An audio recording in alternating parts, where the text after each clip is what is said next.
1969 రోజున ప్రభుత్వం GO number 36ను తీసుకొచ్చింది. ఏ జీవో? 1969 తెలంగాణ ఉద్యమంలో తొలి అమరుడు మనకు శంకర్. నీకు అన్ని భాషలు వచ్చు, నువ్వు తెలుగోడివే, నీకు అన్ని భాషలు వచ్చు, కానీ నువ్వు తెలుగు మాట్లాడడానికి నాకు తెలుగు రాదంటూ 31 జనవరి 1969 రోజున ఒక అడ్వకేట్ అయినటువంటి మదన్ మోహన్ గారు దేన్ని స్థాపించారంటే తెలంగాణ పీపుల్ కన్వెన్షన్ స్థాపించారు.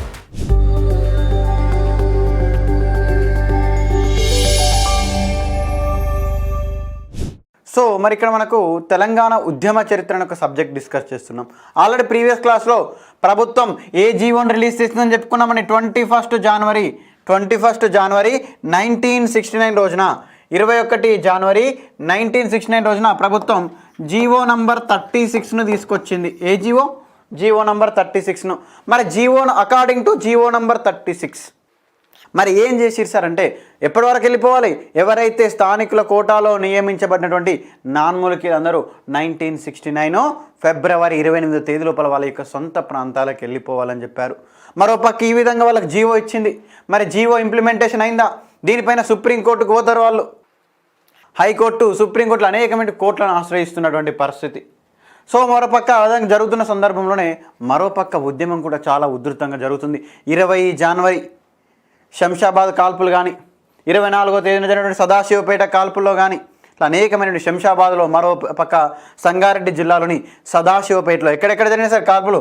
శంషాబాదు, అదేవిధంగా సదాశివపేట ఈ యొక్క ప్రాంతాల్లో జరిగినటువంటి కాల్పుల్లో అనేక మంది గాయాలయ్యారు. కానీ సదాశివపేట కాల్పుల్లో జరిగినటువంటి కాల్పుల్లో శంకర్ అనే ఒక వ్యక్తి మరణించిండు. ఎవరు మరణించిండండి? శంకర్ మరణించాడు. ఎప్పుడు సార్? 24 జనవరి 1969 రోజున సదాశివపేట కాల్పుల్లో గాయపడి దాని నెక్స్ట్ డే మనకు సదాశివపేట కాల్పుల్లో గాయపడి మరణించినటువంటి వ్యక్తి ఎవరు సార్ అంటే 1969 తెలంగాణ ఉద్యమంలో తొలి అమరుడు ఎవరండి? 1969 తెలంగాణ ఉద్యమంలో తొలి అమరుడు మనకు శంకర్. మరి అదేవిధంగా ఈ యొక్క శంకర్ చనిపోయిండు ఎక్కడ జరిగినటువంటి కాల్పుల్లో? సదాశివపేటలో జరిగినటువంటి కాల్పుల్లో. మరి అదేవిధంగా ఇంకొక లెవెల్స్ అంటే మనకి ఇక్కడ కృష్ణ, దాని తర్వాత తను మరణించినటువంటి పరిస్థితి. సో ప్రీవియస్ ఎగ్జామ్లో నంబర్ ఆఫ్ ఎగ్జామ్స్ అడిగిండు. 1969 తెలంగాణ అజిటేషన్లో తొలి అమరుడు ఎవరంటే శంకర్. ఏ కాల్పుల్లో చనిపోయింది సార్? ఎక్కడ జరిగినటువంటి కాల్పులో? సదాశివపేటలో జరిగినటువంటి కాల్పుల్లో, సంగారెడ్డి దగ్గరటువంటి సదాశివపేటలో జరిగినటువంటి కాల్పుల్లో మరణించినటువంటి వ్యక్తి శంకర్ అండి. ఇతను చనిపోయిన డేటు కొంచెం మనకు ఉద్యమ చరిత్రలో డేట్స్ దగ్గర కొంచెం క్లారిటీ మిస్ అవుతుంది. ఎందుకంటే స్పష్టమైనటువంటి డేట్స్ అవైలబుల్లో లేవు చాలా వరకు కూడా.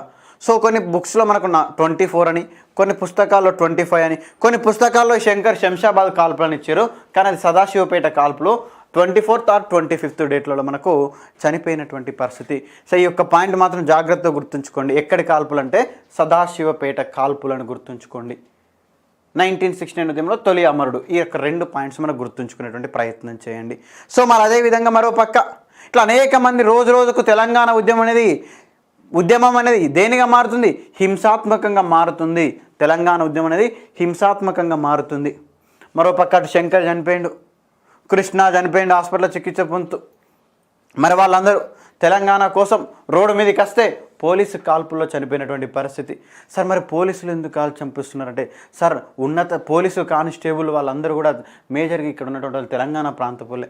కానీ వాళ్ళ పైన ఉన్నటువంటి హయ్యర్ అధికారులు, ఉన్నత స్థాయి అధికారులు ఎవరు? వాళ్ళే.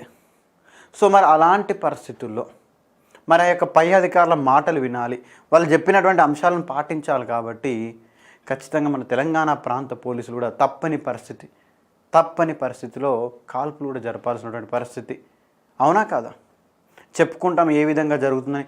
సో పక్కన శంకర్, మరి అదేవిధంగా అనేకమైన నాటకీయ పరిణామాల మధ్య 8th జనవరి రోజున స్టార్ట్ అయినటువంటి అన్నబత్తుల దీక్ష ఏ రోజు నాడు ముగిసింది సార్? 22nd జనవరి రోజున మనకు ముగిసినటువంటి పరిస్థితి. మరి మనం జీవో నంబర్ 36లా ఏం చెప్పినాం? తెలంగాణ మిగులు నిధులు అధ్యయనం చేయడం కోసం ఒక ఉన్నతాధికారి కమిటీని ఏర్పాటు చేయాలని చెప్పుకున్నాం. అది ఏ జీవోలో మనకు ఏ ఆల్ పార్టీ మీటింగ్లో చర్చించుకున్నారు. అవునా కాదా? అఖిలపక్ష సమావేశంలో చర్చించుకున్నారు. సో మరి దాన్ని బేస్ చేసుకొని మనకు జనవరి రోజున 23 రోజున రాష్ట్ర ప్రభుత్వం కుమార్ లలిత్ ఆధ్వర్యంలో CAG controller and auditor general యొక్క అధికారి అయినటువంటి కుమార్ లలిత్ ఆధ్వర్యంలో, ఎవరి ఆధ్వర్యంలో? కుమార్ లలిత్ ఆధ్వర్యంలో తెలంగాణ సర్ప్లస్ ఫండ్స్ను అధ్యయనం చేయడం కోసం, తెలంగాణ మిగులు నిధుల యొక్క అధ్యయనం చేయడం కోసం ఏ కమిటీ అపాయింట్ చేయబడింది? 23 జనవరి 1969 రోజున కుమార్ లలిత్ కమిటీ. మరి కుమార్ లలిత్ కమిటీ జనవరిలో అపాయింట్ అయ్యి ఎప్పుడు రిపోర్ట్ ఇచ్చింది సార్ అంటే 7 మార్చ్ 1969లో రిపోర్ట్ ఇచ్చింది. మరి రిపోర్ట్ ఇచ్చినటువంటి మరి కుమార్ లలిత్ కమిటీ యొక్క గైడ్లైన్స్ చాలా ఉన్నాయి, అనేకమైన కండిషన్స్ తీసుకుంది. మరి సర్ప్లస్ నిధులు అనేది, రెవెన్యూ నిధులు అనేది, డెఫిషియెంట్ అనేది అనేకమైన అధ్యయనాలు చేసినటువంటి కుమార్ లలిత్ కమిటీ తెలంగాణ మిగులు నిధులు ఎంత అని చెప్పింది సార్ అంటే లాస్ట్కి వచ్చేసరికి 34.10 crores అని చెప్పిందండి. Kumar Lalit committee Telangana surplus funds ఎన్నని చెప్పింది? 34.10 crores. ఇదేంటి సార్, అప్పుడెప్పుడో మీరు 1961లోనే చెప్పిర్రు, అవునా కదా? అసెంబ్లీలోనే రాష్ట్ర ప్రభుత్వం చెప్పిందా? చెప్పింది. మరి అప్పటికే 21.70 కోట్లు. మరి ఇప్పుడేంటి సార్ ఇంతే ఉన్నాయేంటి, అవునా కదా? కాదు సార్, మరి కుమార్ లలిత్ కమిటీ ఏమో తెలంగాణ మిగులు నిధులు 34.10 కోట్లు, 34.10 crores తెలంగాణ సర్ప్లస్ ఫండ్స్ అని రిపోర్ట్ ఇచ్చినటువంటి కమిటీ ఏంటి? కుమార్ లలిత్ కమిటీ. కానీ Telangana regional committee we call as TRC ఏం చెప్తుంది అంటే కుమార్ లలిత్ కమిటీ లెక్కలన్నీ తప్పు, తెలంగాణ మిగులు నిధులు ఈ యొక్క కుమార్ లలిత్ కమిటీ కరెక్ట్ అధ్యయనం చేయలేదు. సుమారుగా తెలంగాణ మిగులు నిధులు 107 కోట్లు ఉన్నాయట. ఎన్ని కోట్లు ఉన్నాయట? 107 కోట్లట. ఎవరు చెప్తారు?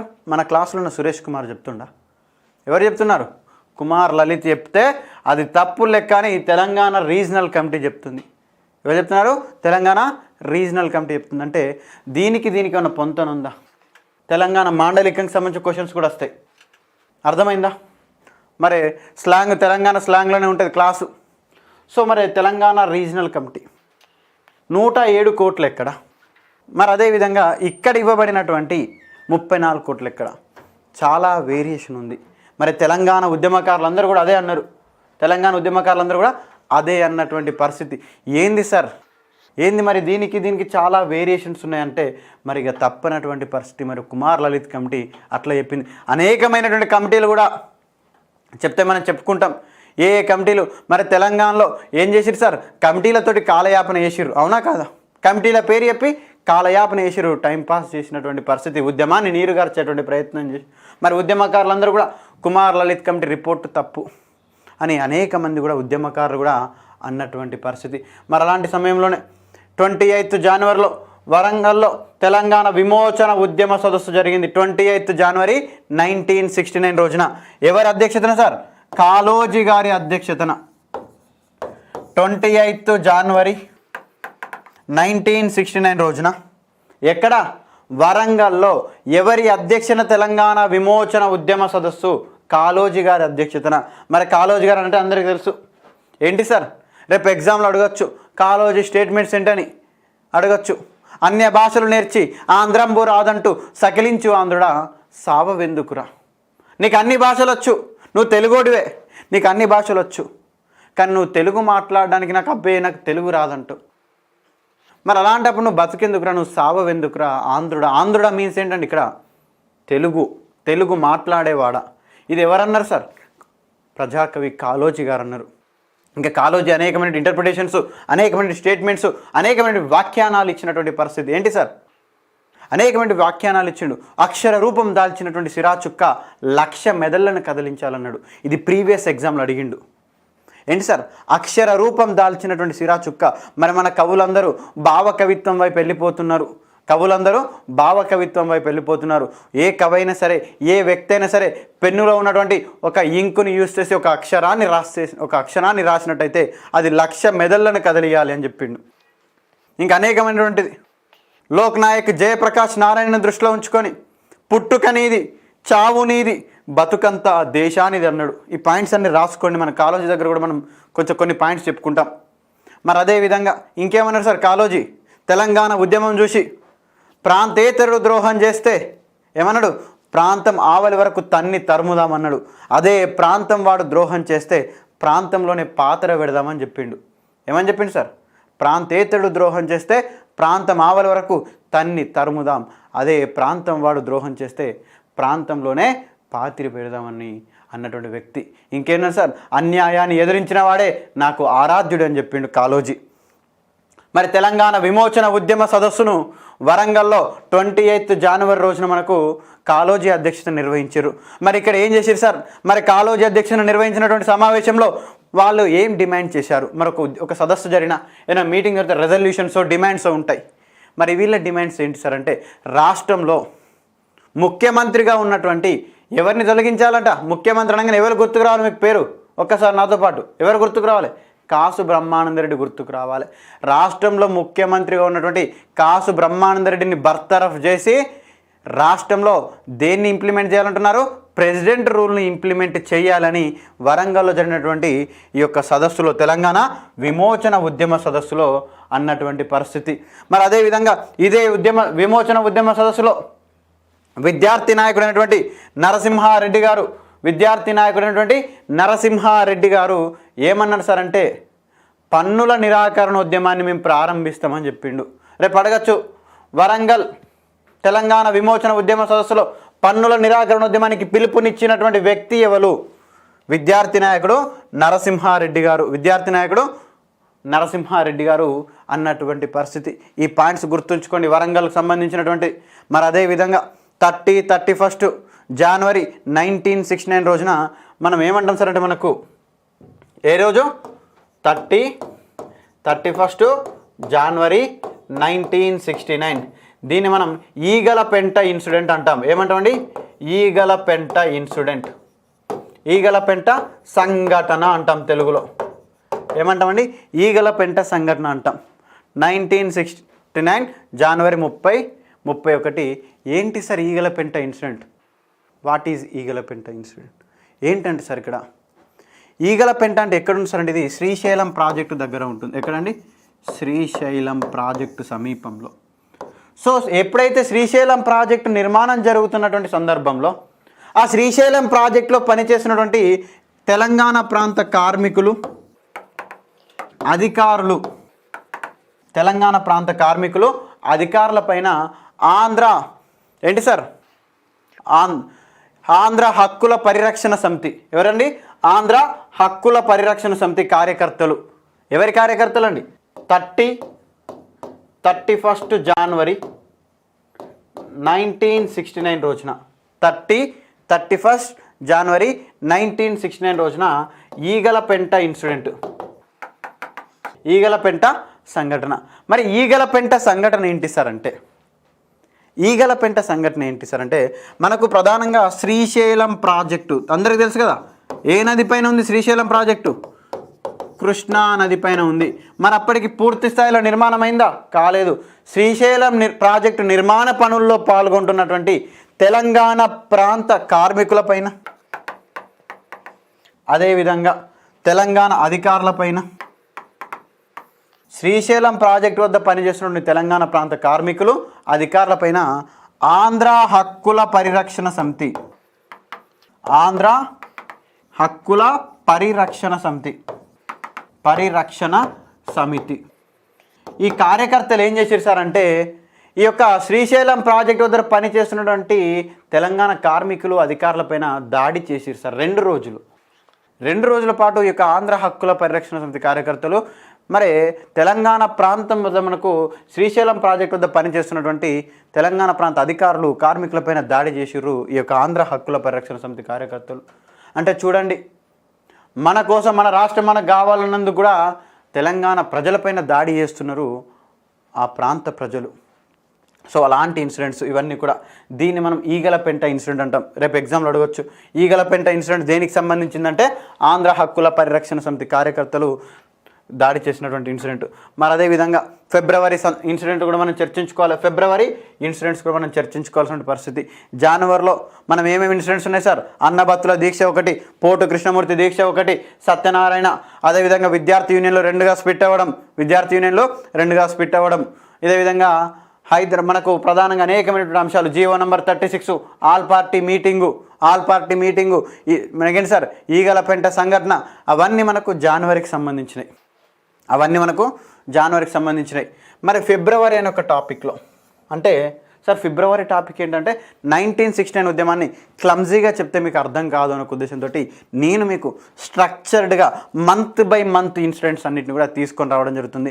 సో మనకు ఫిబ్రవరి 3వ తేదీన సార్ మనకు ఫిబ్రవరిలో జరిగిన ఇన్సిడెంట్లను తీసుకుంటే ఫిబ్రవరి 3వ తేదీన జస్టిస్ 1969 ఫిబ్రవరి 3 రోజున జస్టిస్ చిన్నపరెడ్డి ధర్మాసనం తీర్పునిస్తూ ఎవరికి ఫేవర్గా తీర్పు ఇచ్చిందని చెప్పాను, ప్రీవియస్ క్లాస్లో మీకు చెప్పాను. 3 ఫిబ్రవరి ఎందుకోసం జస్టిస్ చిన్నపరెడ్డి ధర్మాసనం ముల్కీ రూల్స్ ఇన్వాలిడ్ అని చెప్పింది సార్. ఏంటి సార్ జస్టిస్ చిన్నపరెడ్డి జడ్జిమెంట్ ఏం చెప్పింది అంటే ముల్కీ రూల్స్ ఆర్ ఇన్వాలిడ్ అని చెప్పింది, ముల్కీ రూల్స్ చెల్లవు అని చెప్పింది. ఎవరి కేసులో సార్ ఉపాధ్యాయులు వేసినటువంటి కేసుల్లో.